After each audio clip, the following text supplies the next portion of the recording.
Salut. Pose ce que tu fais. Ne scrolle plus.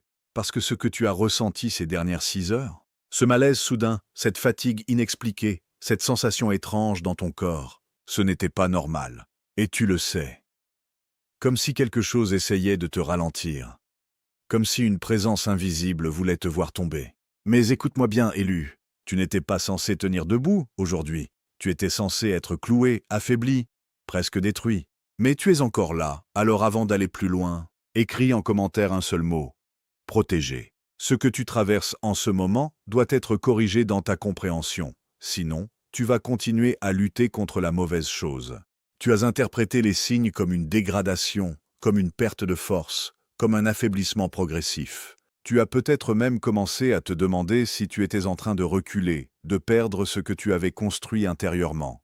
Mais cette lecture est fausse. Elle est logique d'un point de vue humain, mais elle est complètement déconnectée de ce qui se joue réellement à un niveau plus profond. Ce que tu vis n'est pas une attaque ordinaire. Ce n'est pas une fatigue classique liée au corps ou à l'environnement. Ce n'est pas non plus simplement du stress accumulé ou une surcharge mentale. Si c'était le cas, tu aurais déjà récupéré avec du repos, du recul ou du temps. Or, ce que tu ressens ne disparaît pas comme une fatigue normale. Il y a quelque chose de plus structuré, de plus ciblé, de plus précis dans ce que tu traverses. Il y avait une attente autour de toi, une sorte de scénario déjà écrit, comme si certaines forces avaient anticipé ta chute à un moment précis.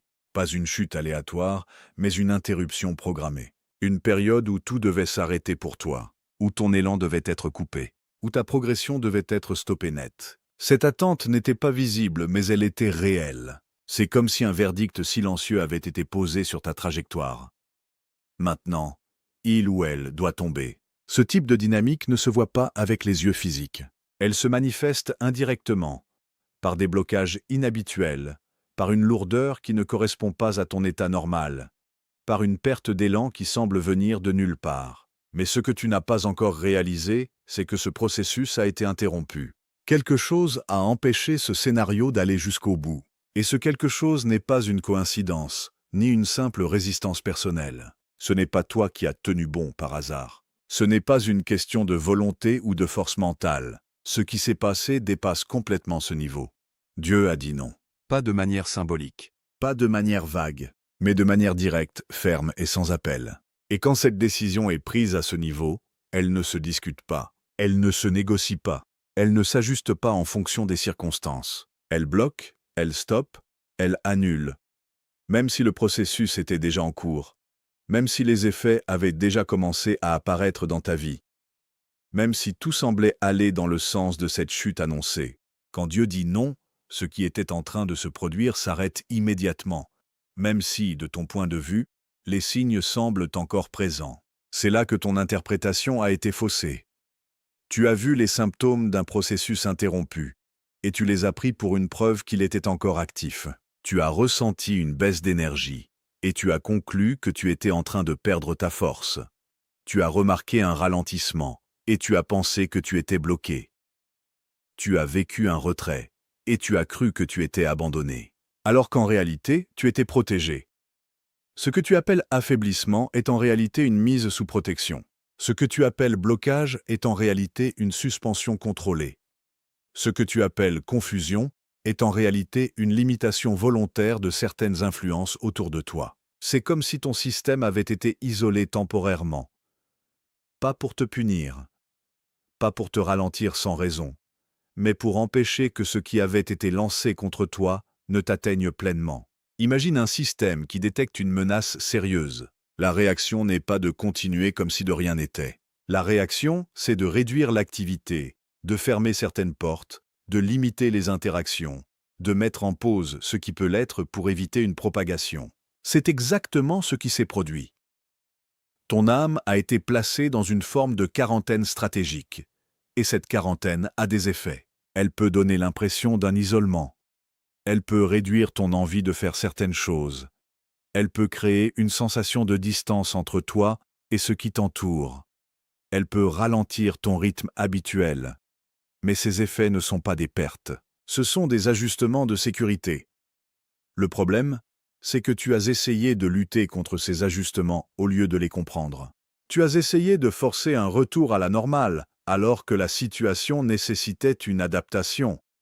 Tu as voulu retrouver ton ancien niveau d'activité sans réaliser que ce niveau était justement celui qui t'exposait. Tu as interprété la réduction comme un problème, alors qu'elle était une solution. Et plus tu résistes à ce type de protection, plus tu ressens de la frustration. Parce que tu te bats contre un processus qui est là pour t'aider. Il faut que tu comprennes une chose essentielle. Tout ralentissement n'est pas une régression. Dans certains cas, c'est exactement l'inverse. C'est une précision. C'est une manière de recalibrer ce qui doit l'être pour éviter une erreur plus grande. Ce que tu vis est un recadrage.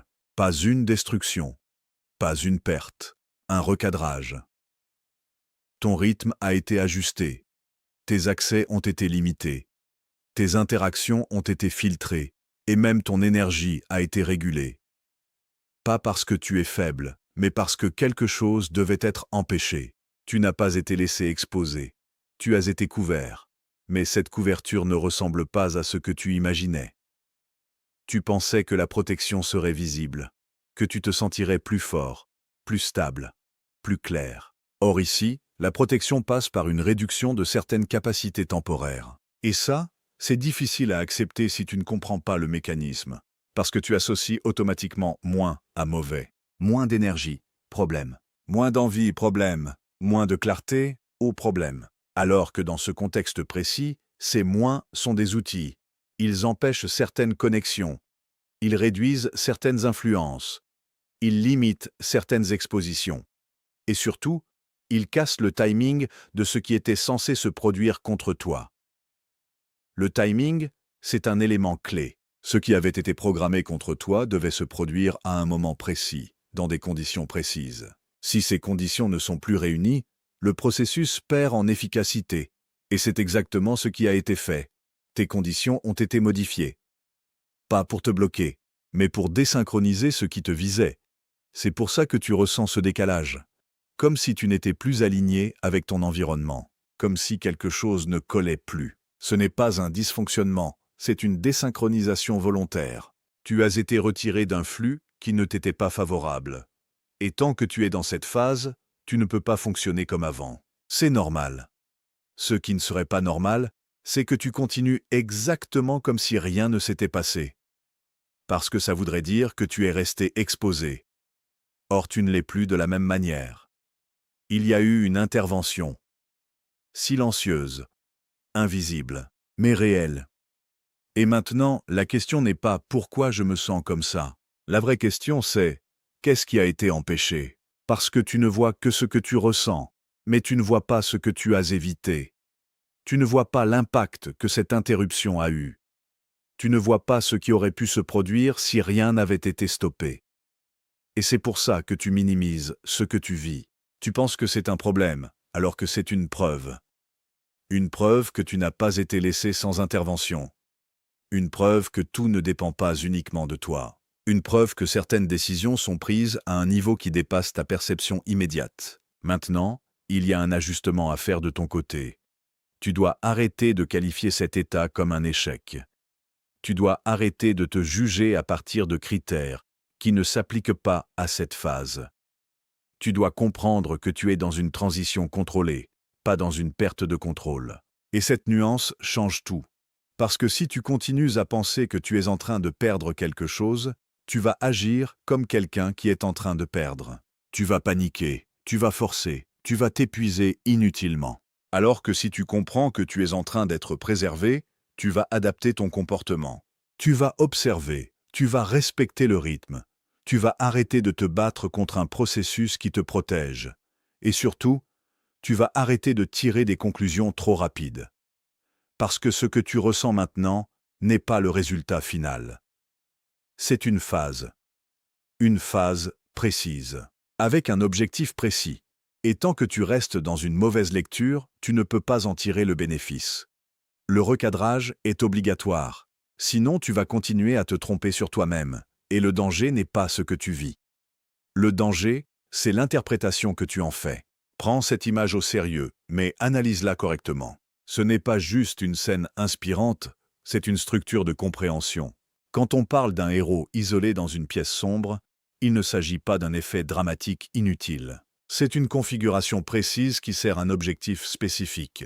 L'isolement n'est pas décoratif, il est fonctionnel. Dans ce type de scénario, tout est volontairement réduit. Les interactions sont coupées, les stimulations extérieures disparaissent, le rythme ralentit. Et ce ralentissement donne l'impression que plus rien ne se passe. Pourtant, c'est exactement dans ce type de configuration que les transformations les plus profondes deviennent possibles. Pourquoi? Parce que tout ce qui distrait, influence ou perturbe est temporairement retiré. Dans ton cas, ce que tu interprètes comme une coupure du monde n'est pas une exclusion. C'est une extraction ciblée. Tu n'as pas été rejeté.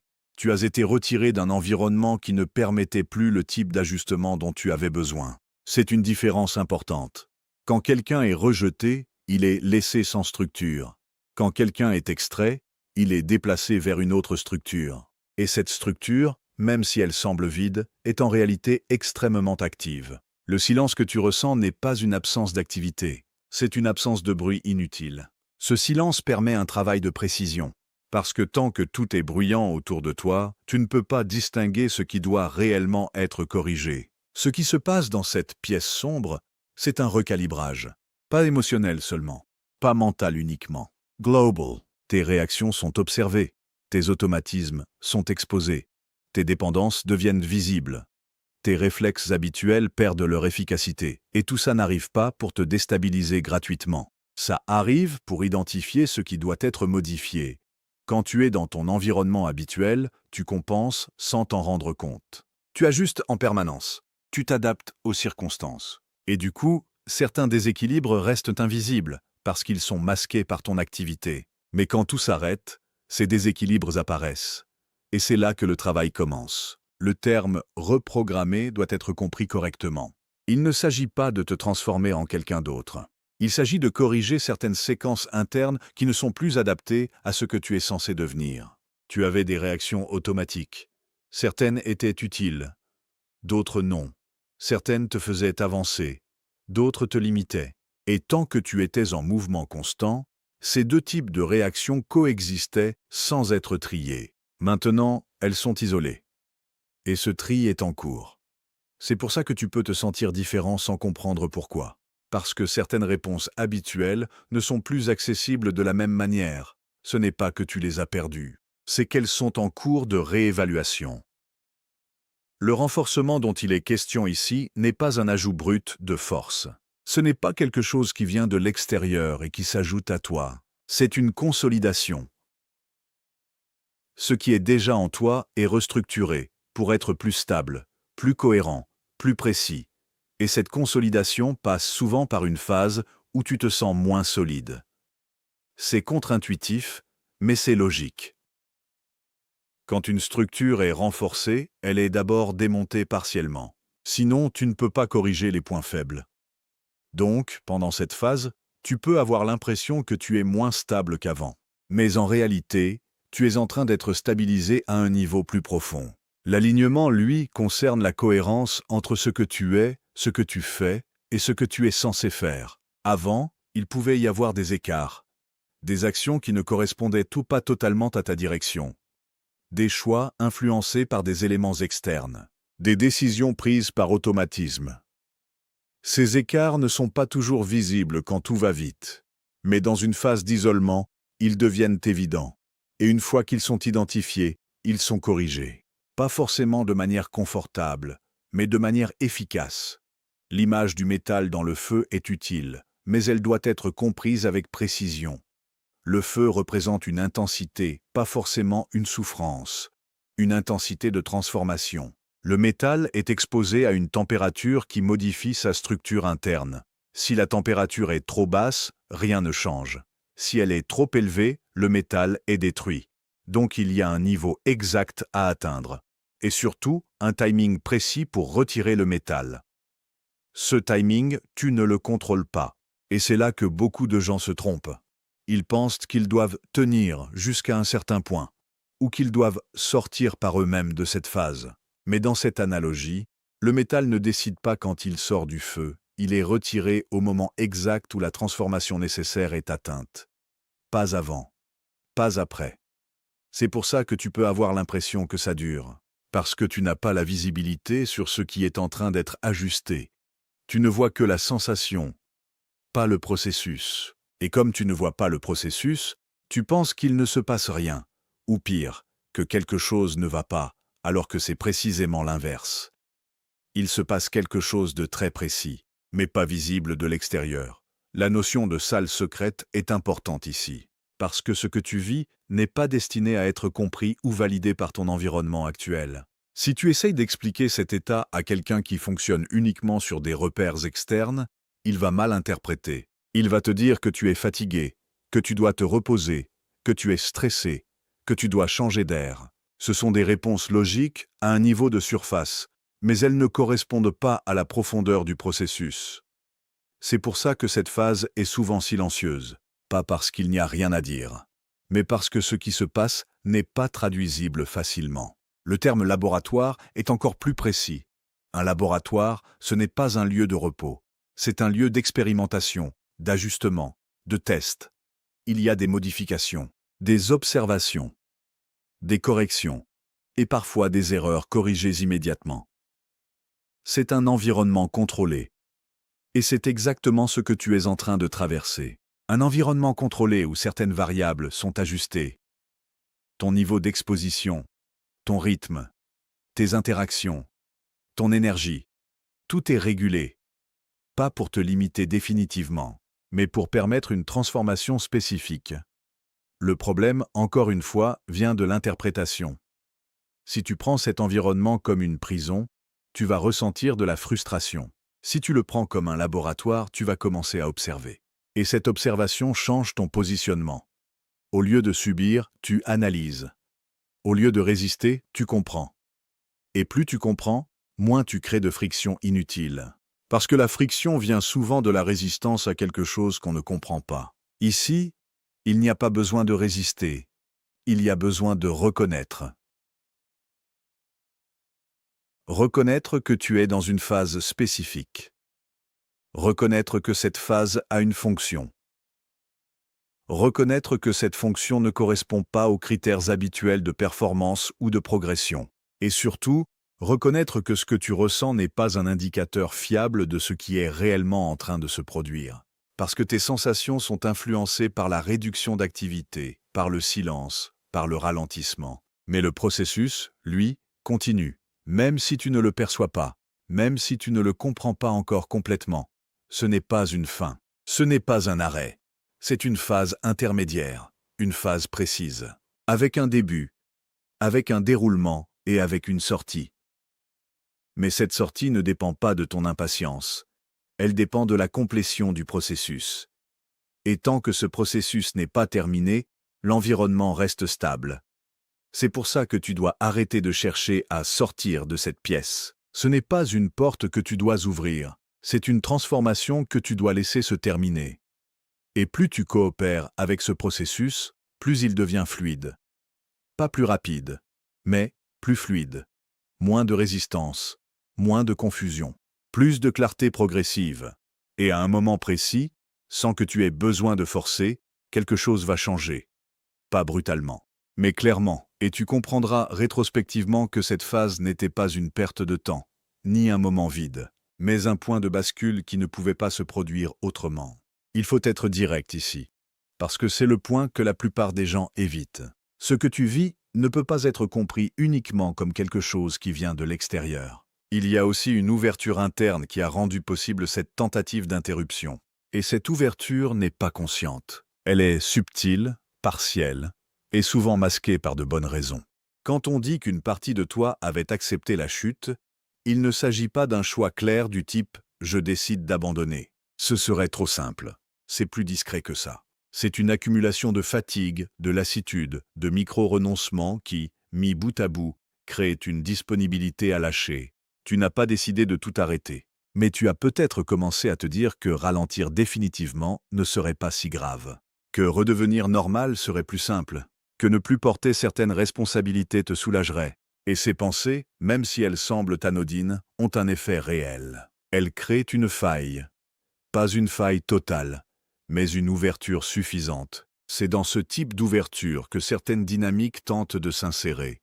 Pas parce que tu es faible, mais parce que tu es fatigué d'être en tension constante. Être fort en permanence a un coût. Être différent aussi.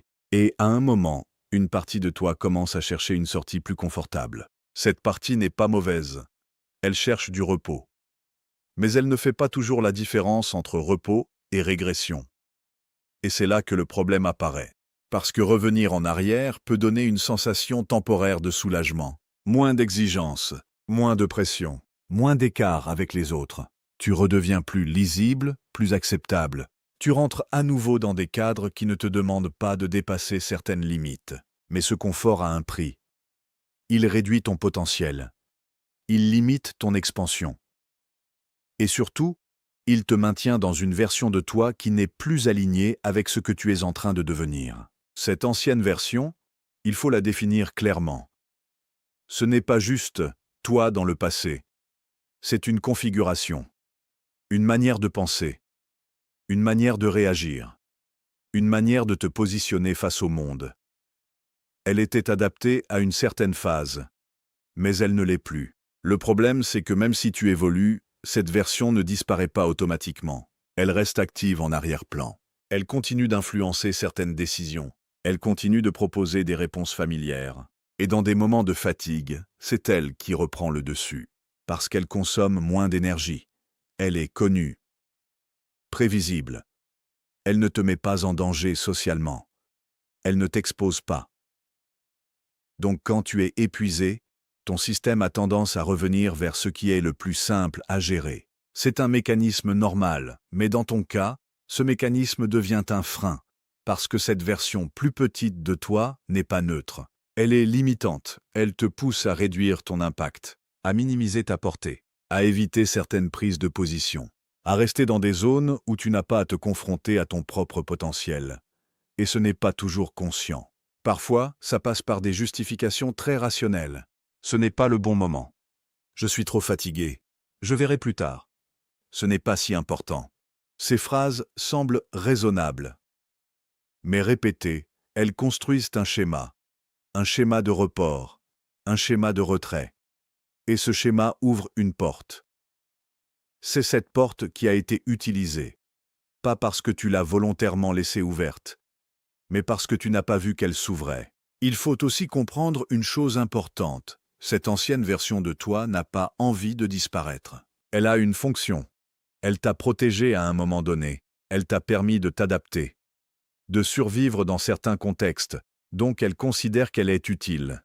Et face à quelque chose de nouveau, de plus grand, de moins maîtrisé, elle réagit. Elle ne comprend pas cette expansion. Elle l'aperçoit comme un risque. Plus tu évolues, plus tu deviens visible. Plus tu prends de place. Plus tu sors des cadres habituels. Et pour cette ancienne version, tout ça est perçu comme instable. Elle préfère ce qu'elle connaît, même si ce qu'elle connaît est limité. C'est pour ça qu'elle peut préférer une fatigue familière à une puissance inconnue. Parce que la fatigue, elle sait la gérer. Elle sait comment fonctionner avec. Elle a des repères, alors que la puissance, elle ne sait pas. La puissance implique des décisions différentes, des responsabilités différentes, des réactions différentes des autres, et ça, c'est incertain. Donc elle résiste. Pas frontalement, mais par des micro-sabotages, des retards, des hésitations, des pertes d'élan. Et si tu n'es pas attentif, tu peux croire que ces ralentissements viennent uniquement de l'extérieur, alors qu'ils sont en partie internes. C'est ça, le travail de l'ombre. Ce n'est pas une exploration abstraite, c'est une observation précise de ces mécanismes, identifiés quand tu es en train d'agir à partir de cette ancienne version. Identifier les moments où tu te réduis, où tu évites, où tu choisis le confort au détriment de l'alignement. Et surtout, ne pas te mentir. Parce que le plus grand problème ici, ce n'est pas cette ancienne version. C'est le fait de la nier. Si tu refuses de voir qu'elle est encore active, elle continue d'agir sans contrôle. Mais dès que tu la reconnais, quelque chose change. Tu peux commencer à faire des choix conscients. Pas forcément faciles, mais alignés. La notion de briser la loyauté est essentielle, parce qu'il y a une forme de fidélité inconsciente à cette ancienne version. Une fidélité basée sur le fait qu'elle t'a aidé dans le passé. Tu lui dois quelque chose. Donc tu continues à l'écouter, même quand elle n'est plus pertinente. Mais rester loyal à une version dépassée de toi-même, c'est te trahir dans le présent. C'est maintenir une structure qui te limite. Et cette loyauté doit être remise en question. Pas avec rejet, pas avec violence, mais avec lucidité. Tu reconnais ce que cette version t'a apporté, mais tu reconnais aussi ses limites. Et tu décides de ne plus la laisser diriger. C'est une décision interne, pas visible de l'extérieur, mais très concrète. Elle se traduit par des choix différents, des réponses différentes, une posture différente. Tu n'attends plus d'être parfaitement prêt. Tu n'attends plus que la peur disparaisse. Tu agis malgré l'inconfort, parce que tu sais que cet inconfort est le signe que tu es en train de sortir de cette ancienne configuration. Et c'est là que le lien avec ce que tu vis devient clair. Cette phase que tu traverses n'est pas seulement une protection, c'est aussi une confrontation. Une confrontation avec ce qui, en toi, n'est plus aligné. Et cette confrontation est nécessaire. Parce que sans elle, tu continuerais à avancer avec des éléments contradictoires. Une partie de toi qui veut évoluer, une autre qui freine, une qui ouvre, une qui referme, et cette incohérence crée de la tension. Maintenant, cette tension est exposée. Elle ne peut plus être ignorée, et ça peut être inconfortable. Parce que tu vois des choses que tu ne voyais pas avant.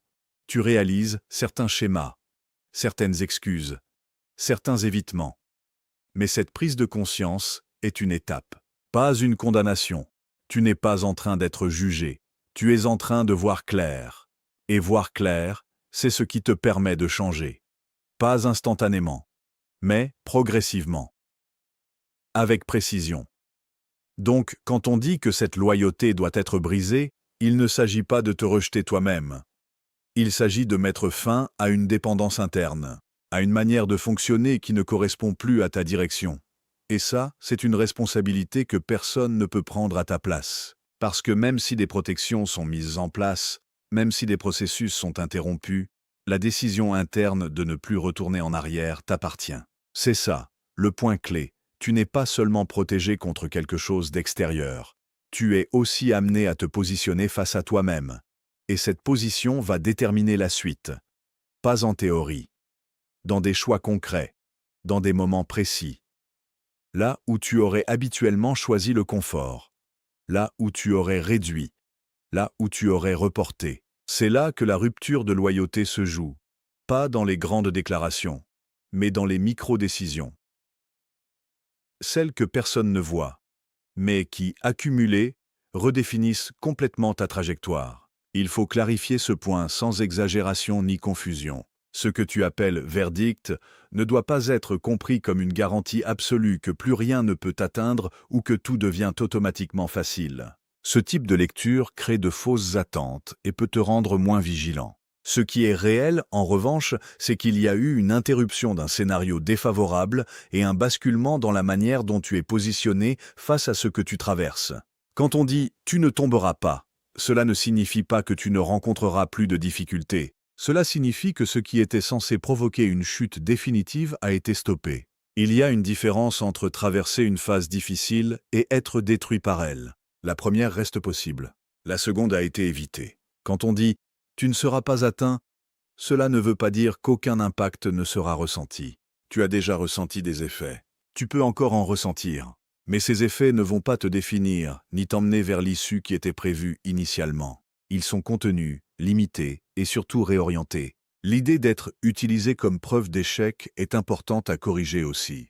Tu n'es pas dans une position où ce que tu vis doit servir à démontrer ta faiblesse. Au contraire, ce que tu traverses peut devenir une preuve de résistance, mais seulement si tu l'interprètes correctement et que tu ajustes ton comportement en conséquence. Le terme « intouchable » doit être compris comme une protection conditionnelle dans une phase donnée. Ce n'est pas une immunité permanente contre tout. C'est un cadre spécifique où certaines choses ne peuvent plus produire l'effet qu'elles étaient censées produire. Mais ce cadre demande une cohérence de ta part. Si tu agis à l'encontre de ce qui est en train d'être mis en place, tu crées toi-même des failles inutiles. Ce qui devait te rendre malade, au sens large, c'est-à-dire déséquilibré, affaibli, désorienté, a été neutralisé dans son objectif principal. Tu as peut-être ressenti des symptômes, mais ils n'ont pas conduit au résultat attendu. Et ça, c'est déjà une indication que le processus a été inversé. L'idée que cela a été renversé pour te rendre plus fort doit aussi être nuancée. Ce n'est pas automatique. Une situation difficile ne te rend pas plus fort par défaut. Elle te donne une opportunité de renforcer certaines capacités, mais seulement si tu fais les ajustements nécessaires. Sinon, elle peut juste te fatiguer. Ici, l'opportunité est réelle, mais elle dépend de ta manière de répondre. Même logique pour ce qui devait t'éteindre. Ce type de pression peut soit réduire ton engagement, soit te forcer à clarifier ce qui compte vraiment pour toi. Dans le premier cas, tu diminues. Dans le second, tu te réalignes. Le carburant dont on parle n'est pas quelque chose qui apparaît tout seul. C'est une conversion que tu dois opérer. Maintenant, la partie la plus importante, célère cela. Célère, ce n'est pas répéter une phrase ou faire une déclaration symbolique. C'est rendre une décision stable dans le temps. C'est transformer une prise de conscience en comportement cohérent. Concrètement, ça veut dire plusieurs choses. D'abord, arrêter de te définir à partir de ce que tu viens de traverser. Tu n'es pas celui qui a failli tomber. Tu es quelqu'un qui a traversé une phase complexe et qui en tire des ajustements. Si tu continues à te voir comme fragile, tu vas agir en conséquence. Ensuite, identifier précisément ce qui, en toi, a créé l'ouverture dont on a parlé précédemment. Pas pour te blâmer, mais pour ne pas reproduire le même schéma.